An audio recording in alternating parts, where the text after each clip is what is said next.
There are certain times in the Jewish year where even the most secular Jews come to synagogue. Yisker. This is how we do it.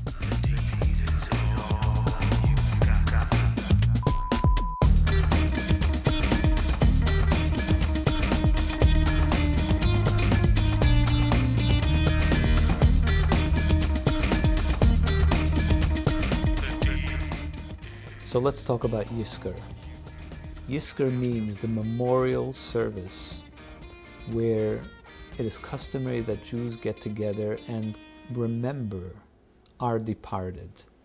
Now this is done both on a personal level as well as on a communal level. There are many synagogues in which, in addition to the prayer for each individual's parents or other family members that they want to remember, we also say prayers on behalf of the 6 million, remembering the 6 million, or the fallen soldiers of the State of Israel, people that are crucial and are important to us as a community. Hi, Arnie. Hi. Hi. Can you share with us the Yisker services that you do at Chabad Flamingo? I am called upon to do the Yisker service on each of the 3 high holidays and also on Yom Kippur. It is common that people would come to synagogue on these days, on the holidays. There were many people that lived far from a synagogue in small villages and towns where they couldn't attend synagogue on a regular basis, on a regular day. But for the holiday, everyone came. Today it's been reversed, that because the Yisker prayer is said, that's why many, many people come to the synagogue. There are people that wouldn't normally come on holidays, but for the Yisker prayer, they come. From the perspective of the Kabbalah, why do we say Yisker on the holiday? Because there is a mitzvah to what was called Aliyah L'Regel, which means it was a mitzvah for every Jew to attend the Holy Temple for the 3 festivals, Shavuot, Passover, and Sukkot. Now, just as there is this coming to Jerusalem down here in this world, Kabbalistically speaking, there is also the same concept of coming to Jerusalem on high, where the souls gather in Jerusalem, whatever Jerusalem means up there, and they come there.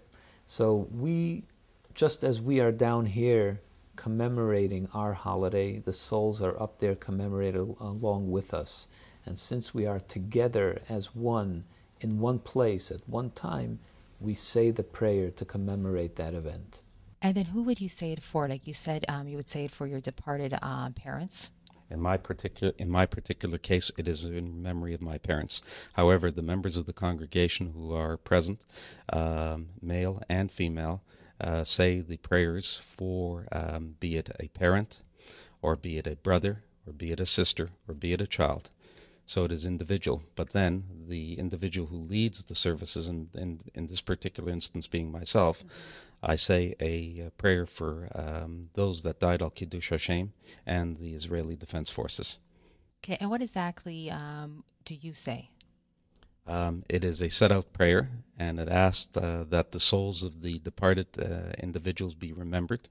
We try to elevate those souls to a higher level where God keeps compassion and gives compassion to these individuals that have departed the earth. Within the holiday itself, it is usually delayed for the last day of the holiday. And the reason for this is because when you remember the departed, of course it brings a certain seriousness and sadness to a person, and this should not be done at the beginning of the holiday. Only at the end of the holiday, when it's all over anyway, can we afford to bring a certain sadness into the holiday. Except for Simchat Torah. Simchat Torah is the last day of the Sukkot holiday season, but we do not do it on Simchat Torah because Simchat Torah is supposed to be the most joyous day of the year.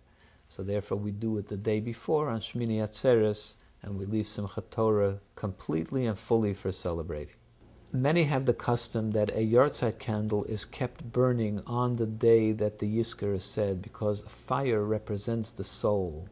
So we bring that soul, another commemoration of the soul, into our midst for this day. Okay. So it sounds like the Yisker prayer is a very emotional experience. It is a very emotional experience. It's emotional because you remember what the individual that you're remembering meant to you in your life. And I would even dare say that a number of people who may not show up for the high holiday services show up specifically to be able to recite the Yizkor prayer on Yom Kippur.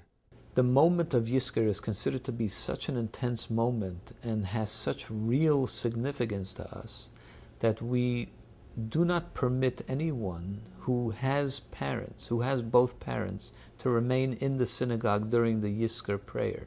Everyone who has their parents, thank God, alive, leaves the synagogue for this prayer. For me, it's quite emotional, remembering what I had in relation to both my father and mother.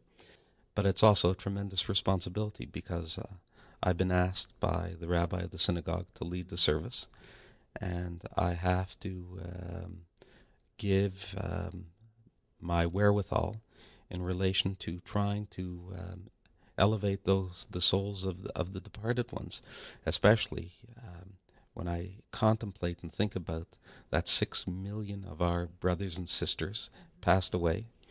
And also I have to give consideration to all those innocent young men and women who died and continue to die defending the state of Israel. This is Esther Ben-Bihi, and that's how we do Yizkor.